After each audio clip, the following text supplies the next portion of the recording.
We meet at the 79th World Health Assembly amid uncertainty, shifting global geopolitics, and deliberate assaults on the world's multilateral system have created doubts about the trajectory of global health cooperation and reform. 6 years after the last global pandemic, COVID-19, the world health architecture is changing rapidly.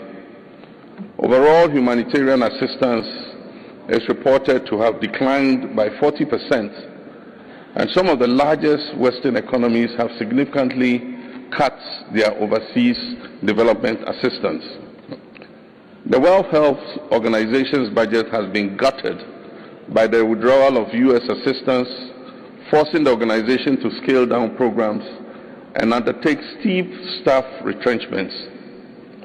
In Ghana, health financing from bilateral and multilateral partners has significantly decreased since 2025. Ghana lost $78 million in health funding following the closure of U.S. aid programs. This money went mainly into malaria programs, maternal and child health, nutrition, HIV/AIDS programs, including testing and delivery of antiretroviral drugs.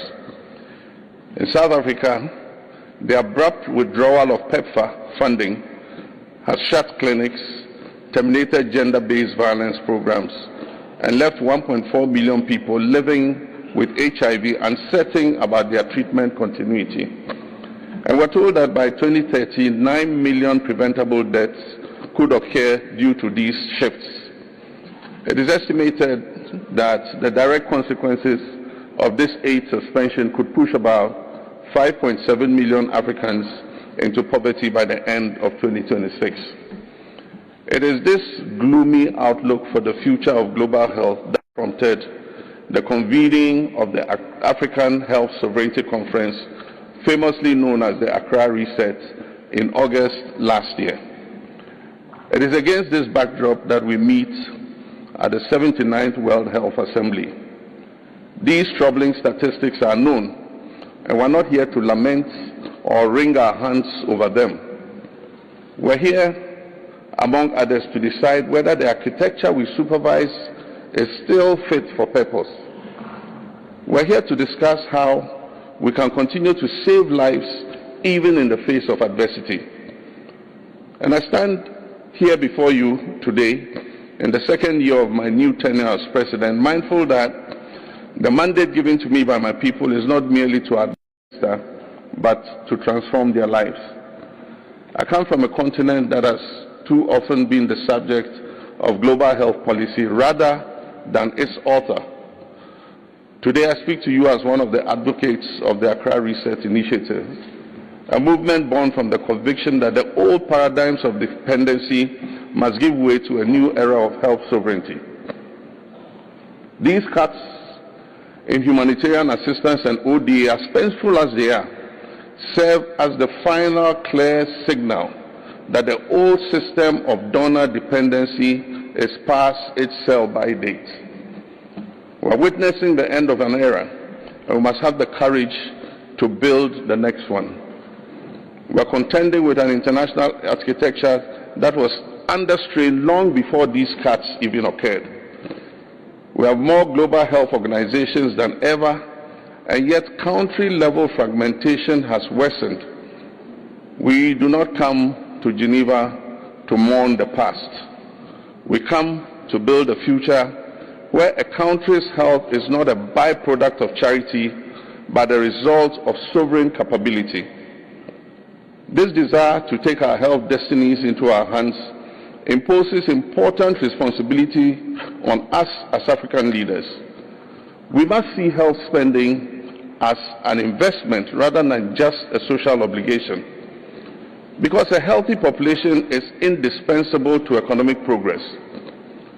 As an advocate for African health sovereignty, I'm obliged to demonstrate this practically at home. And so in Ghana, we have moved beyond rhetoric to implement calculated, aggressive policies that place the citizen at the center of the clinical encounter.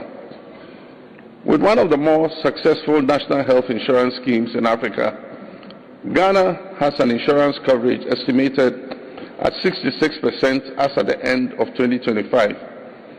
This still leaves about 34% of our population without coverage. Besides, the NHIS has been focused principally on curative care with very little attention to preventive care.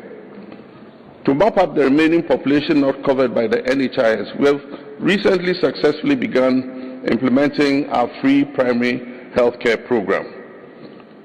By removing financial barriers to the most basic and essential services at the rural level, we've ensured that our citizens in the remotest regions of our country also enjoy access to quality health care on par with their urban counterparts, with an eye on preventive care. And we're grateful that the WHO, led by Dr. Tedros Ghebreyesus, was among the first to congratulate us on achieving this significant milestone. Thank you, Tedros.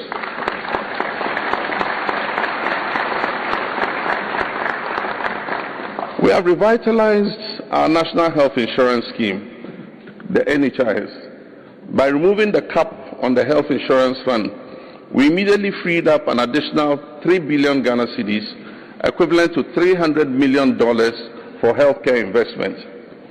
We've also streamlined national health insurance scheme operations by eliminating bottlenecks, utilizing digital tools including AI to detect fraudulent claims, and most importantly, prioritizing prompt refunds to service providers. Because the health insurance scheme is only as strong as the trust between the state and the hospitals that provide the care. By ensuring our providers are paid on time, we ensure that our citizens are treated with dignity.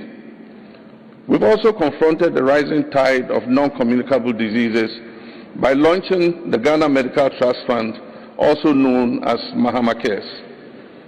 This fund is a lifeline for those suffering from non-communicable diseases, cardiovascular conditions, cancers, liver disease, and renal failures that were previously a death sentence for the poor. Mahama Cares is ensuring that specialized high-cost care is not a privilege for just a few, but is a right for all. Ghana, I'm also happy to report, is on track to exit Gavi funding for vaccines by the year 2030, and we hope to transition into a donor in the not too distant future.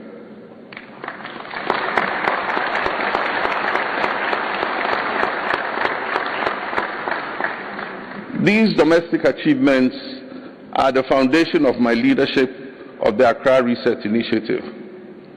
Ladies and gentlemen, this assembly is set to consider a proposal for joint process to reform the global health architecture.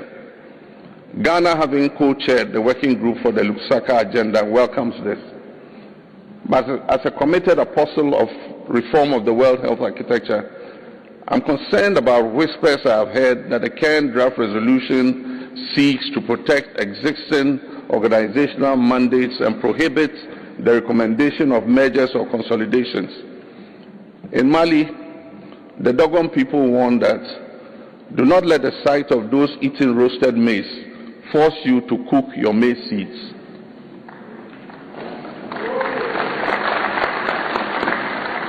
If we launch a process of reform that is prohibited from recommending actual reform, we are merely performing a ritual. We cannot prioritize institutional comfort over human survival. The WHO's legitimacy is not served by protecting silos. It is served by a fearless analysis of what works. When I hosted Director General Tedros, President Obasanjo, and many others in Accra in 2025, we firmed up a vision for health sovereignty. To us, sovereignty is the practical capacity to finance core functions predictably, regulate quality at the regional level, and produce critical inputs locally. A continent that manufactures less than 1% of its vaccines, while carrying 25% of global disease burden, is not sovereign. It is vulnerable. It is at best a ward of the international system. And by sovereignty, we do not mean isolationism. We are advocating the practical capacity of a nation to finance its own core functions, regulate its own quality, produce its own medicines, and govern its own data. Ministers of health in the Global South often spend more time writing donor reports than designing and fixing primary health care. This is a system that has confused the multiplication of institutions with the multiplication of impact.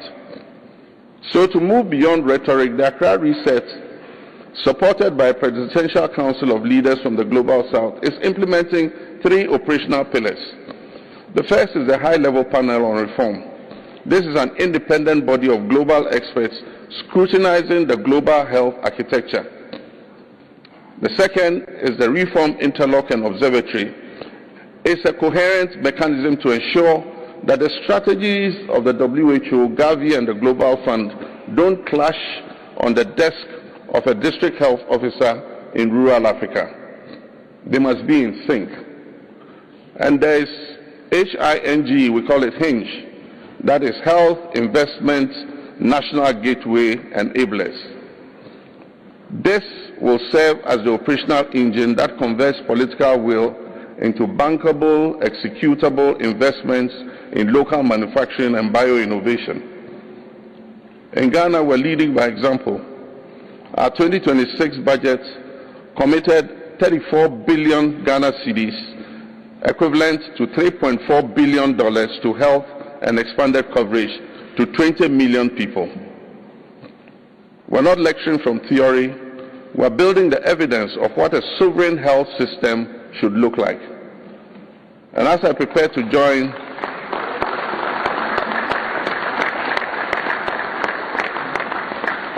thank you. And as I prepare to join many of you at our side event later today to discuss health sovereignty in depth, I leave this assembly with 3 requests, 3 asks. First, let us not let reform be a ceiling. If we are to fix the system, we must be brave enough to look at institutional mandates and mergers without fears. Second, let us invest in execution. The world does not need more communiques. It needs deal rooms, local factories, and resilient supply chains. And third, let us measure success by the clinic, not the conference. The only metric that matters is whether a child in the Global South has a reasonable chance of survival as a child in the Global North. Colleagues, the old global health order built in the aftermath of a different century is tottering. But a new order is rising. And this will be an order that is defined by agency, not aid, by partnership, not paternalism.